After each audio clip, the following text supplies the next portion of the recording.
کر کے. یعنی کہ چوروں نے ایک دن فیصلہ کیا پاکستان میں کہ چوری کو جائز قرار دے دیا جائے گا اور پھر کہا ہم باعزت بری ہو گئے. واہ کیا بات ہے. لیکن اب ذرا آگے چلتے ہیں. اسحاق ڈار صاحب جو ہیں 2013 سے 2018 میں اس معیشت 2017 تک اس معیشت کے قلمدان تھے اور بین الاقوامی مارکیٹ میں $27 تک تیل کی قیمت آ گئی نیچے. پاکستان $30 ارب جمع کر سکتا تھا اس ٹائم کے اوپر اگر ہم نے یہ اسحاق ڈار کی جو ڈارنامکس ہے اس کو نہ فالو کی ہوتی. لیکن ہم نے کیا کیا, بجائے کہ ہم اپنی ایکسپورٹ بڑھاتے, کم قیمتوں کا فائدہ اٹھاتے, $30 ارب اپنے ریزروز میں جمع کرتے جس سے ہم ہمیشہ کے لیے IMF سے جان چھڑا سکتے تھے. پاکستان کا سب سے بڑا کرنٹ اکاؤنٹ کا خسارہ کم ترین تیل کی قیمتوں کے باوجود چھوڑ گئے. عمران خان جب یہ حکومت چھوڑ کے گیا تو جو نان آئل کرنٹ اکاؤنٹ تھا وہ سرپلس میں تھا, تقریباً لیول تھا. سارا کا سارا current account deficit oil prices کی وجہ سے تھا. تو اسحاق ڈار صاحب جو ہیں کم ترین قیمتوں کے باوجود بھی 2017 میں جب یہ ملک سے فرار ہوئے وزیر اعظم کے جہاز میں تو سب سے بڑا کرنٹ اکاؤنٹ ڈیفیسٹ بھی چھوڑ کے گئے اور ملک کی معیشت کو تباہ کر کے گئے. دوسرا جس بات سے ان کی مشہوری ہے عالمی اداروں میں بھی اور پورے پاکستان میں بھی, وہ نمبرز کی ہیرا پھیری ہے. تو وہ کام شروع ہو گیا. کہ کیسے شروع ہوا ہے؟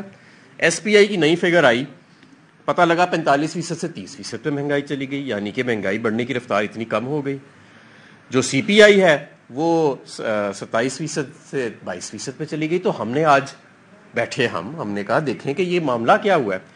پتہ لگا کہ یہ جو اعداد و شمار آئے ہیں انفلیشن کے, اس میں بجلی کی قیمتوں کو 65% کم شو کیا ہوا ہے اور آٹے کی قیمت کو 65 روپے کلو شو کیا ہوا ہے. 100 روپے کلو میں بھی آج آٹا نہیں مل رہا.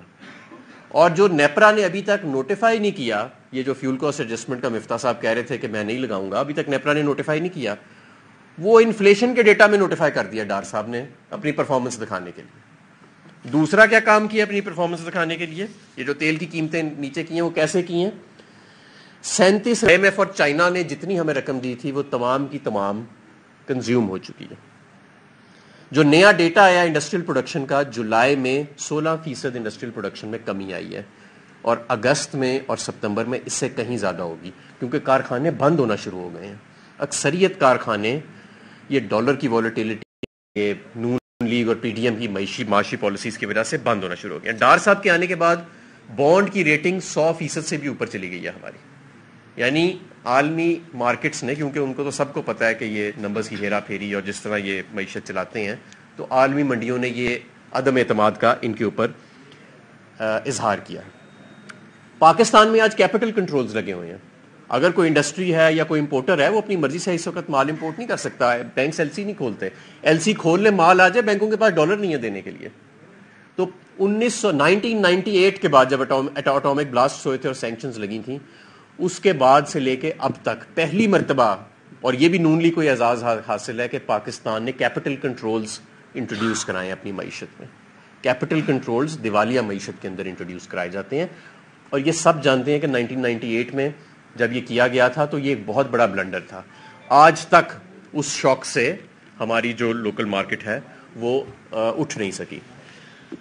ایک ادارہ ہے فچ, عالمی ادارہ, اس نے کہا ہے کہ اس سال PDM کے پہلے دور حکومت میں پہلے سال میں معیشت کی ترقی کی رفتار صرف اور صرف 0.2% ہوگی.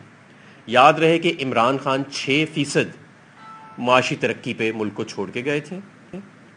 دور دور تک کوئی معاشی بحران نہیں تھا اور اگلے سال ہمارا ٹارگٹ 7 سے 8% گروتھ کا ہونا تھا. آج یہ جو مریم نواز صاحب آڈیو لیکس میں کہہ رہی ہیں نا کہ مفتاح نے بڑا مایوس کیا, اسے پتہ ہی نہیں کہ کیا کرنا تھا, یہ جو کر رہا تھا اس کے کیا ایفیکٹس ہیں. ایفیکٹس یہ ہیں اس کے کہ بہت کروڑوں کے حساب سے بے روزگاری ہو گئی ہے. ملک میں غربت کی لکیر سے لوگ نیچے چلے گئے ہیں. میں جانتا ہوں کہ میڈیا پہ بڑا پریشر ہے کہ معیشت کو ڈسکس نہیں کرنا. وہ جو معاشی ماہر آتے تھے نا قسم کے بیٹھ کے کہ 0.5% عمران خان نے انٹرسٹ ریٹ ریز کر دیا, اتنا نقصان ہوئے گا. FBR کا اس مہینے کا جو ریونیو کی فگر تھی وہ اتنی اوپر چلی گئی, اتنی نیچے چلی گئی. آج وہ سب سکرین سے غائب ہیں. ایک صاحب تھے وہ اپنے کیلکولیٹر نکال کے کہتے تھے کہ اتنے کروڑ لوگ پاورٹی کے نیچے چلے گئے, پاورٹی انڈیکس سے پاکستان میں اتنے بے روزگار ہو گئے. آج وہ بھی ہمیں کہیں پہ نظر نہیں آتے. ہر طرف خاموشی کر دی گئی ہے. لیکن جبر کے ساتھ آپ نے سیاسی نظام تو کھڑا کر لیا ہے. جبر کے ساتھ معاشی نظام کو کیسے کھڑا کریں گے. تو میں سمجھتا ہوں کہ یہ جو اعداد و شمار کا گورکھدھندا دوبارہ شروع ہو گیا ہے اور یہ جو فگر